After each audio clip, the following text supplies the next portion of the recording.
Kita lanjut tentang hukum memberi hutangan. Ya, baik qard maupun dain. Kita sebut utang aja lah. Hukum memberi utang itu sunnah. Hukum asalnya sunnah. Rasulullah mengatakan, ma min muslimin yuqridu musliman bi qardin. Tidaklah seorang muslim itu menghutangi muslim yang lain dengan suatu utangan. Marrotaini, 2 kali. Illa kana kasodaqatin marrah. Kecuali dia mendapatkan pahalanya seperti sodakoh 1 kali. Jadi memberi pinjaman itu pahalanya separuh dengan memberikan sedekah. Tetapi bisa hukumnya itu berubah menjadi wajib, ya, jika yang berhutang itu dalam kondisi darurat dan dia ada kemampuan, yakni si yang memberikan hutang. Orang datang misalnya kondisinya gawat, nggak ada yang bisa menolong kecuali si A. Si A punya aja harta untuk dihutangkan. Maka si A ini menjadi wajib baginya untuk memberi hutang kepada orang yang sedang dalam kondisi gawat tadi. Ya, kecuali memang ada orang lain yang bisa diharapkan memberikan hutangan. Nah, ada kalanya memberi pinjaman itu menjadi haram kalau menduga atau bahkan meyakini bahwasanya apa yang dia utangkan itu bakalan digunakan untuk berbuat maksiat. Ini pemabuk nih orangnya ini, mau hutang, pinjam duit misalnya untuk membeli miras. Kita tahu itu, maka kita nggak boleh meminjami itu. Hukumnya begitu. Kecuali nanti dalam kondisi darurat lah, diancam-ancam misalnya, nah itu hukumnya lain. Itu tentang memberi hutangan. Nah, kalau berhutang bagaimana hukumnya? Hukum asalnya boleh. Jadi berhutang itu hukum asalnya boleh, bukan haram. Bukan sesuatu yang harus dijauhi, bukan. Hukum asal ya.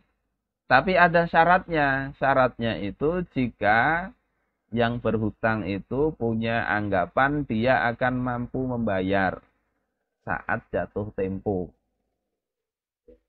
Jadi dia punya gambaran kira-kira dapat sajalah membayar itu. Maka hutang seperti ini hukumnya boleh. Kemudian hutang itu menjadi wajib. Wajib bahkan berhutang itu jika darurat. Misalnya anak istrinya belum makan. Sudah beberapa hari. Perlu makan. Uang, ya, bahan makanan nggak punya. Mau meminta nggak ada yang ngasih. Maka dia wajib berhutang untuk itu. Walaupun dia nggak ngerti bagaimana cara bayarnya.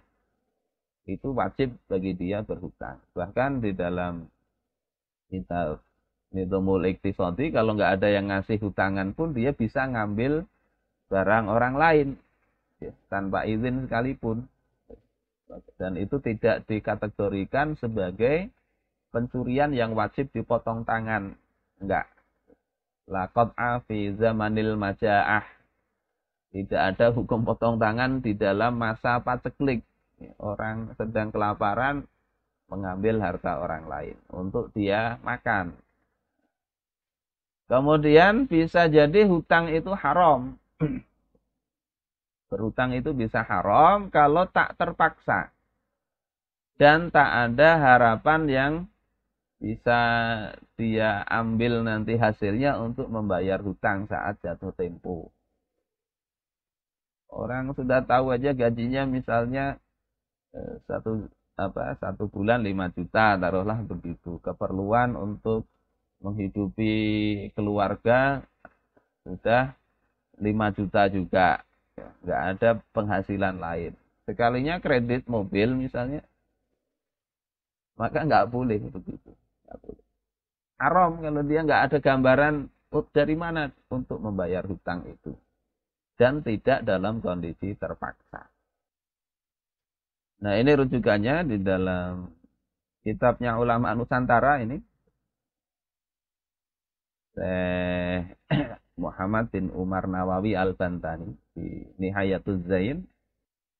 Dan diharamkan atas orang yang tidak terpaksa untuk berhutang jika tidak ada harapan bagi dia untuk membayarnya. Jadi jangan terpesona dengan iklan tukang kredit. Wa yajuzu limudtarrin mutlaqan, dan boleh bagi orang yang terpaksa untuk berhutang secara mutlak. Artinya nggak ada batasan dia mampu bayar kah? Enggak kah? Kalau terpaksa tadi. Nah, terpaksanya itu bagaimana? Itu ada pembahasan tersendiri.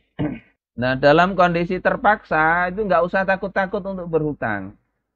Tentunya hutangnya dalam batasan yang memang wajar untuk keluar dari kondisi keterpaksaannya tadi. Misalnya di dalam kondisi kelaparan keluarganya, dia boleh berhutang, tapi hutangnya itu hutang untuk mengatasi kelaparan saja. Bukan kemudian, oh ini kan dalam kondisi kelaparan, ini terpaksa. Yang diperlukan sebetulnya makanan. Dia malah hutang kredit mobil Pajero. Yang nggak diperlukan. Maka itu ya termasuk yang diharamkan tadi. Nah, untuk yang memang kondisi terpaksa karena mungkin kelaparan, hajat untuk menyambung hidup dan sebagainya tadi, Al-Hasan Al-Basri mengatakan dhaminallahu ta'ala ma'aha ulai. Allah itu menjamin ya orang-orang ya, rajulan istadana liyunfiqa ala iyali.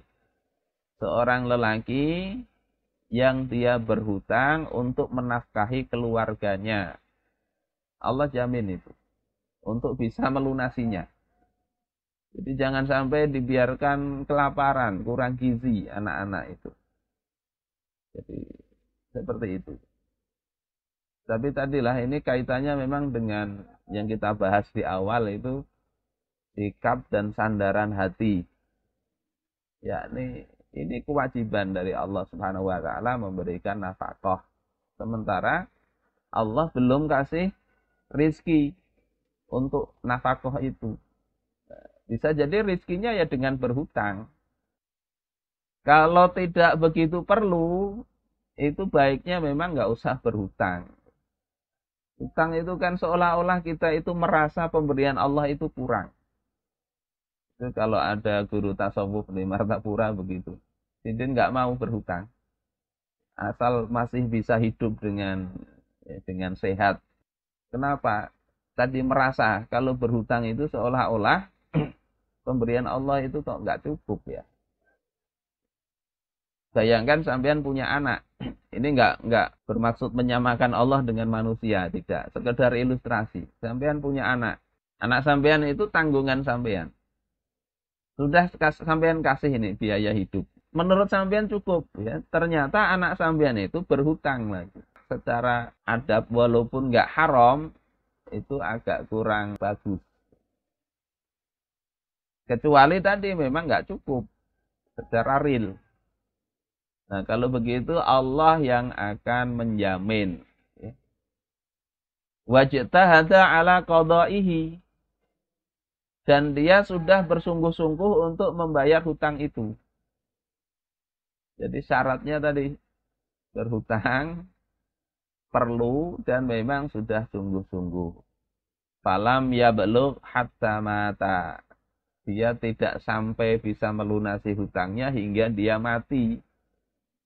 Lam yakun baina khusomaihi wa bainahu khusumah yaumal qiyamah. Maka tidak ada antara orang yang bertentangan dengan dia, itu tidak akan ada lagi perselisihan nanti di hari akhir, di hari kiamat. Itu Allah sudah jamin.